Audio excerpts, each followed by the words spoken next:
Hello everyone and welcome back to Let's Play Skyrim. I'm Nosgard Silverclaw here with our character, Anhasi Silverclaw. And in this episode, it's going to be a bonus episode because I'm going to do a quest that has absolutely nothing to do with the rest of the guild. But I still want to show it because it's only accessible to thieves. But before we get into that, let me just talk to Delvin. Need some gold. I may have some work for you. Just want to let him know I finished that special white one job for him. He'll quickly explain what that does for us. Alfred sent ahead his compliments. Looks like his friend Arn is soon to be released, thanks to his brand new identity. More importantly, he's pledged the full support of the Battleborn clan to the Thieves Guild. I think you'll find that the guild is beginning to grow. We've had a merchant move into the space right outside the flagon. It's nice to shake off the cobwebs and get things rolling again.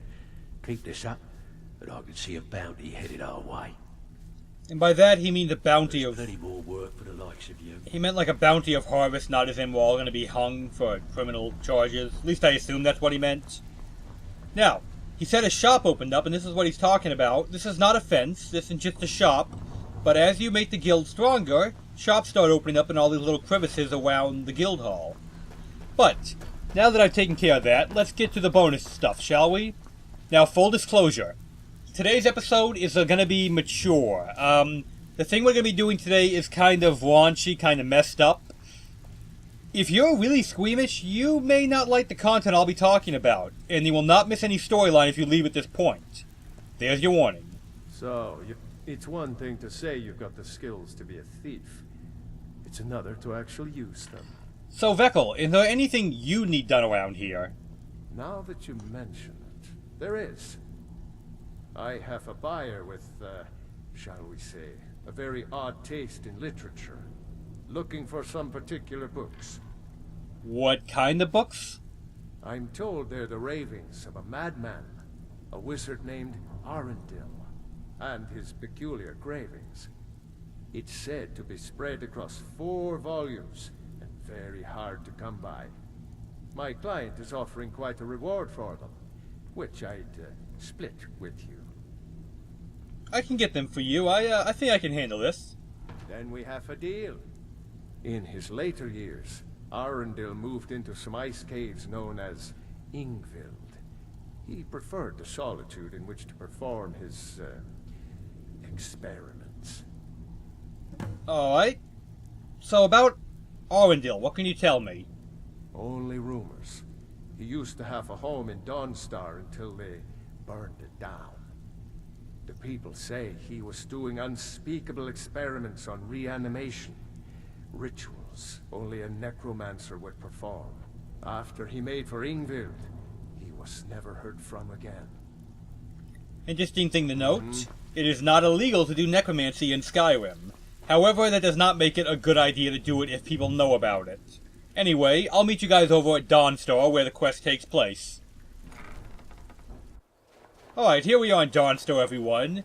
And we need to head over to that Yngvald Barrow, if I said that remotely close to correctly, where we're going to see about collecting some rare and interesting books, as it was described to us.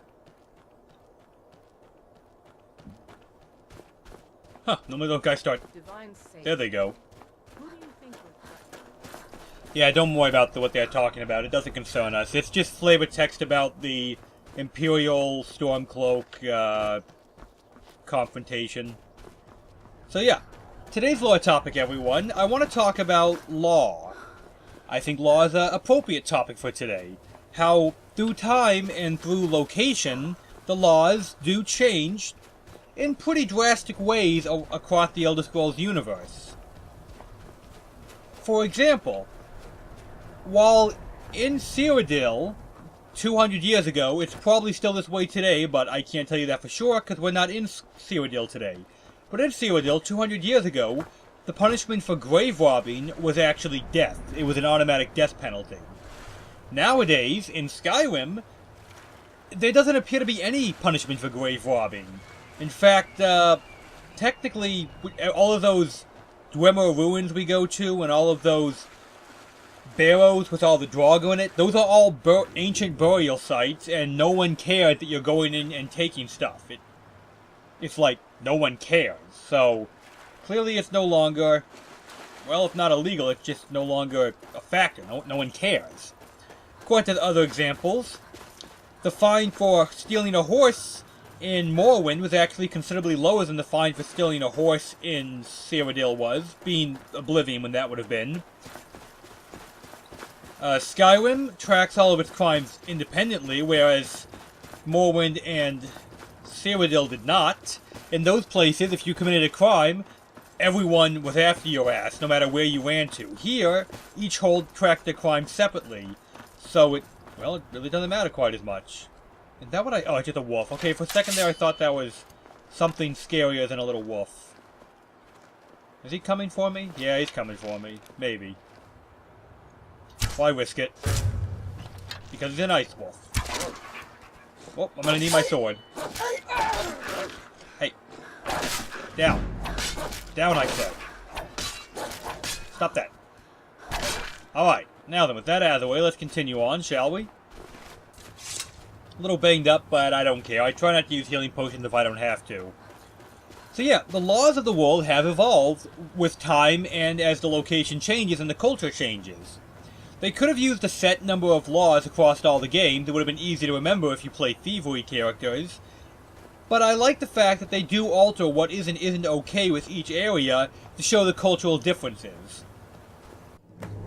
And here we are. We have to retrieve the journals here in Yngvild? I guess it's called Yngvild. They got funny names. What can I say? As you can see, this is a big ice cave. I like ice caves. I like the way they look. I like it. I mean, maybe you don't, but I do. And you gotta be careful in here because it's not a nice place. Taking it slow, taking it cautious, because it's not gonna be a simple walk-in, walk-out kind of job. Like everything in Skyrim, there's somebody who wants to murder us no matter where we go. But there's also loot, and we do like loot, so that's something. The dead bodies on the floor are probably an indication this is not a nice place. The Draugr are also a pretty good indication of that. Alright, take it slow. Gotta approach her carefully. Shit, I'm right in a light source. Freeze up. She's probably gonna see me, it's too bright over here, but I might get lucky. And get her. And perfect, one down. Yeah, even if you're in some kind of light, like right here where I was hiding, it's not the best spot ever, but I'm not in complete light. If you freeze up, it's a lot easier to hide. So yeah, as I was... Oh, gotta get to the side here, out of the light. Out of the... Well, mainly out of his main walking path, but out of the light too. Alright, he's moving... Well, no, she's moving back. There isn't any male Draugr in this cave, and there's a reason for that. Which we'll go into eventually. For now, I think I'll wait right about here. I should be far enough from any light sources and in the little bush here that when she loops back around, I can take her on her return path. Just remember to freeze up when you're waiting like this. Because if you eat any wiggling, raises the chance you're going to be detected. And you don't want to be detected. She's coming back, right? Okay, here she comes. I was wondering what's taking her so long. So yeah. You know, like, another example, a bit more of a morbid example, is that necrophilia. Actually, in Morrowind, the fine for necrophilia was pretty high. At least 1,000 gold after the first offense. Like, that's second offense plus, so the fine went up because you're a repeat offender. However, in Cyrodiil, a second or more offenses only charges you 500 gold, which means it was considered less offensive, and therefore had less... Oh. Ah, crud. Surprised that she actually, caught on like that. Well, whatever. We got her anyway. I'll take her arrows. I don't think I want that bow, but I will take her arrows. By the way, these torch scones are bolted in, so you can't just take the light source. I wish you could. But you can't. We got a branching path here. We're gonna go this way first. It's the side passage, I believe. Well, trust me, it's the side passage. And here we've got a ghost. However, if we approach it very cautiously, it's actually looking the other way, which we can use to our advantage. We just have to take it, freeze up, let him turn around, one thing at a time. Now while he's got it back to him, we can approach her from behind and take the ghost out. yes, this ghost is aggressive. It does want to kill you. That's why you want to be quick and clean about the kill. Like so. Alright, we got the journal. Oh, right, I should let you guys read that. It's actually pretty interesting. Let me just get out of the main opening. Wait, right here is good. And journal reading time. So, yeah. Give you a moment to read this if you want. As you can see here from the very first page, even, he might be a necromancer. He's also horny. That's what we know already. He's horny and he's a necromancer. That's a bad combination, but, well, there you go.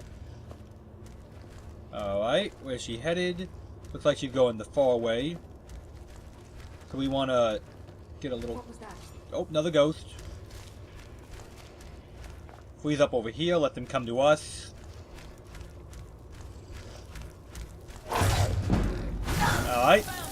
Yeah, once I get the Assassin's Blade perk, I'll be able to one-shot them with those sneak attacks.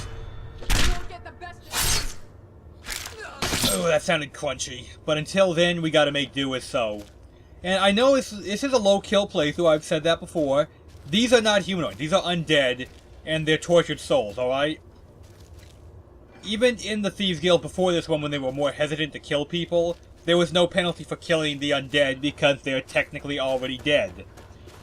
You can call it a weak justification if you want, but, whoop. I think I waited a little too long on that one, but that's okay. Freeze up here.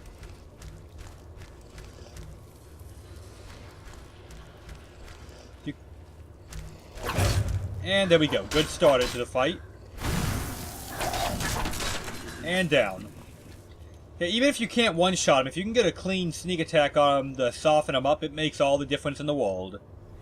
So for now, let's go ahead, take it to the point of health, because you can never have enough health. And let me look at my sneak really quick. I do have the 40 required for Deadly Aim, so I will go ahead and take that perk. Lightfoot, I don't really care about. Silent Wall, Silence. Silence is pretty good, so I guess I should work on that eventually.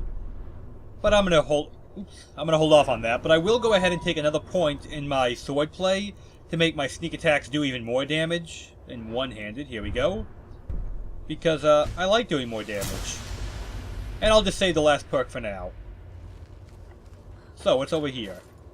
Another ghost. I could have tried to sneak up on this one, but I said, let's just have a good old-fashioned sword fight to try and make this more interesting. And because I'm trying to show off a few of the custom kills, like the one you just saw where you stick both blades in them at once, I'm trying to show a few of those off since you're not going to see them once I get my sneak higher, and I'm not going to be... once I'm one-shotting everybody, you'll only see dagger throat-slitting going on. Hence why I'm trying to show a few of them today in the bonus episode. You know, it's a bonus episode. I'm being more lax about the sneaking and stuff. So yeah, you've seen a couple of them already, how you can, like, stab them, punch them, slice them, yada yada yada. You're killing people. It's pretty explanatory, I think. You got a target moving ahead. Let's hug this wall. Check. Now she should walk back to the other side. Yep. Right about now. And problem solved. See, now that my sneak's actually getting a little higher, I'm actually able to walk pretty close to them before they actually turn around on me from the sound of my footsteps. And that does make a considerable difference in how easily it is to pull off these sneak attacks. She didn't have a journal, did she? I don't think she did. No, there's no journal in this room. Okay. I didn't think there was. Yep, the rest of our journals are this way, so this is where we're gonna head. So yeah, back to our lore topic for a little bit. As I've said, laws do change dependent on the area you're in. They change quite a lot, actually. Oh, come on! Apparently, I nudged it gently right when I was swinging the sword, but the problem with walking forward when you're swinging as a sneaker is you do take an extra step when you're walking while sneaking, and that extra step is how that particular Draugr saw me right before the blow landed, which would have one-shotted it had that not happened. You gotta be careful of that. I mean, in this case, it wasn't a huge deal anyway, but still, gotta be careful of that. Now we got this Draugr looking for us. Note again, they're all female. If you haven't figured out what that means yet, you will soon enough. And this one's still hunting for me. Luckily, though, I'm out of any light sources, so as long as I'm still, she generally won't know I'm here. And there we go. Let's take her. Another clean kill. Perfect. Over here, we've got a chest. Feel free to pick it open. You might get lucky. Like I got a healing potion. I like healing potions. And onward we go. I know it's like risky to walk at all when you're trying to be stealthy, but I am trying to, you know, get through it a little quickly because I am, you know, people are watching, so. Anyway, here we get a scroll of way zombie. That's pretty much scripted to always be there. And the second journal. So yeah, after his house burned down, he came here, he, you know, began doing more of his experiments. Yeah, he's performing some interesting ways of forcing souls back in the body. Even by necromancer standards, he's doing stuff that they normally don't do. Huh? Oh, too close to the light source. Back up. Now let her come to me, and then I'll take her out quick and clean. Of course, now the second one knows I'm here. Well, that's the risk you run sometimes. That's alright, I can take a Draugr. Now, as you can see, my stamina went out very quickly because I don't have a lot of stamina. That's why I'm using my more damaging weapon instead of my secondary. Yeah, Draugr are not scary. At all. I mean, at all. Draugr just aren't scary until they get, like, much higher level. Draugr Scourges, they can be scary. Restless Draugr, if you have a remote clue what you're doing, you should be mopping them up like chumps. The ghost over here? I don't... Nope, we're clean on this spot, so let's go ahead. Get journal number 3 here. A lot of skulls in the back. Interesting fact, the, hey, get up there. This skull right here, it's a human skull, but it's, like, larger than pretty much any other human skull in the game, so was he like a... I don't know, a giant of a man that he captured and killed here or something? Or just a really big woman, because this guy doesn't really do men. You know, he doesn't do necromancy on men. But yeah, here you see that he, well, his guards, being the zombies and stuff he's got hanging around, apparently caught a trespasser in his cave and they brought her to him. Well, he didn't like that very much. He killed her off, obviously, and other stuff was implied. He's fucking him, okay? I'm tired of trying to beat around the bush on this. The dude is screwing all the dead corpses. It's kind of obvious. I did warn you guys this is kind of a graphic, sensitive nature subject. Yeah, a woman found his cave from Dawnstar, so he brought her here, he had her killed, and then he screwed her corpse until he was, you know, finished. You were warned. Here we've got another ghost up ahead. This room's kind of interesting, because it's such a large room yet there's so little in it. However, as you can see here, that's our fellow right there we're actually after, and that's is the term consort? His sex slave? I'm not sure what I should call her, but that's him, and there's a plaything of his. Now, it's easy to get behind them. However, once I take the first blow, whoever I choose to strike, the other one will react quite aggressively right afterwards. It's much easier to hit her than him. And that's what I'm going to do, because at this range, a mage isn't as scary. And now we got to fight. Oh, right. He's using ice on me, hence why I'm moving so slowly. When you're iced, you move slower. That's just how the game works. But as I said, at this range, mages can't do much, because they don't have the defenses to really tank the hits like you do. So you can see I basically just mopped him up. And we get a lesser ward spell tome that I'll probably never use, but whatever. That out of the way, we can take his soul gem if we want. I'm surprised it's not a black soul gem, given what we're dealing with. By the way, skill book here on, I believe, Conjuration? Oh, alteration. Okay, my mistake. Skill book on alteration, if anybody cares. I don't use alteration, but I figured I'd show it anyway. Around this corner here, I believe, is the exit. So let's go to that back door behind them where the final journal is.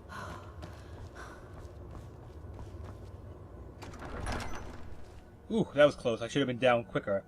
Yeah, if they weren't obvious enough already, and me just telling you wasn't enough, his bed has the soul of a trapped woman sleeping in it. Yeah. This is a mercy killing. Even I'm kind of messed up, and even I don't think it's right to be screwing people who don't want you screwing them. Yeah. Anyway, looks like that's everything there I care about. Oh, unusual gem if you're doing that quest, which does involve the Thieves Guild, by the way. The quest is, well, the guild is involved in it, but so is every other guild, technically, so that doesn't say much. Anyway, Arendelle Journal, Part 4. Final part, I believe. Yeah. Because he's doing his necromancy differently, he's getting a lot more ghosts and a lot less zombies. Yeah. He's got problem, people.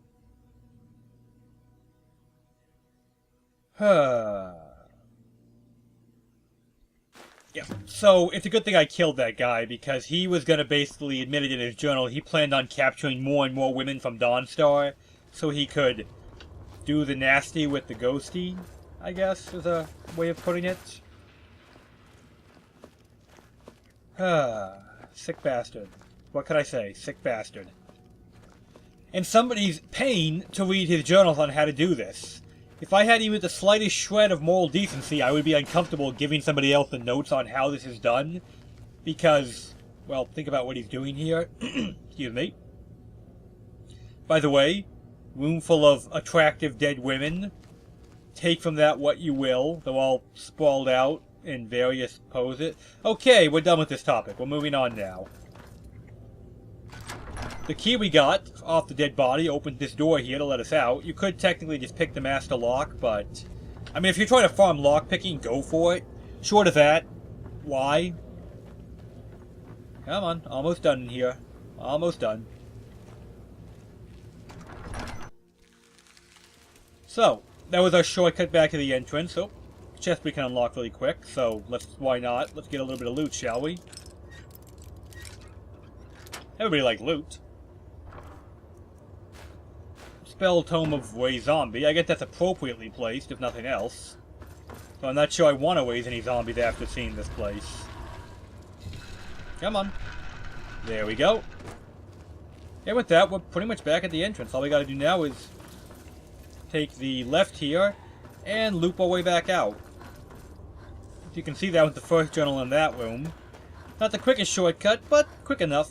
Quick enough, I guess. Saved off a chunk of the dungeon anyway. Still, quite a bit of backtracking, come to think about it. I'm surprised. Normally the exit is a lot closer to the actual outside than that. Doesn't matter though, we're pretty much there now.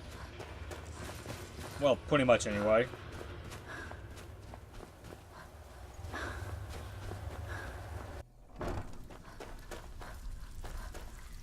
Alright, here we are. Back at the Thieves Guild hideout properly. Excuse me. So let's turn in those journals, because when it came down to it, I had to make a moral choice. Do I want to give somebody else the notes on how to make undead slave ghost women to have sex with? For money? Yes, I do, because I'm a thief, not a priest. So, it's one thing to say you've got the skills to be a thief. It's another to actually use them. Well, speaking of skill to be a thief, I got those journals you wanted to pay me for. I can't believe it. You have them already? Here, take this. This should cover your end of the work nicely. What do I get? I get an Iron Sword of Torpor. You get a... Well, it's not always an Iron Sword of Torpor. You get a magically enchanted weapon as you reward. That's just how it works. So, Vekel, my man, what's the word around the guild anyway? Well, you did something Vex couldn't do at Golden Glow. So, you're looking pretty damn good. Word is that you found something while you were out there, though. Something that could be a problem for the guild. Just watch your back, and do what Mercer says. He'll sort it out. Alright, thanks for the tip. Until next time. So yeah, that is the quest, and that is the end of our bonus episode. I hope you enjoyed it. If you didn't, well, sorry. But yeah, that's pretty much all of it. That's what I set out to do today. I figured I'd do it in a bonus episode because, well, hey, get more in the light so people can see your pretty face. Work with me here, Kit. There we go, there we go. Yeah, I figured, you know, since it has absolutely nothing to do with the guild in any way, and it never comes up again, I just figured I'd show it now. You know, make it a little bonus episode for you. And I did want to demonstrate some of the I had a brain fart. I wanted to demonstrate some of the two-handed kill animations, because once I'm not doing a bonus episode, I'm going to be a lot more anal about getting perfect sneaking done, so I won't be getting into sword fights like that again. So yeah, I hope you enjoyed that too. Anyway, I'm Nosgard Silverclaw, signing out, and I hope you enjoyed the video.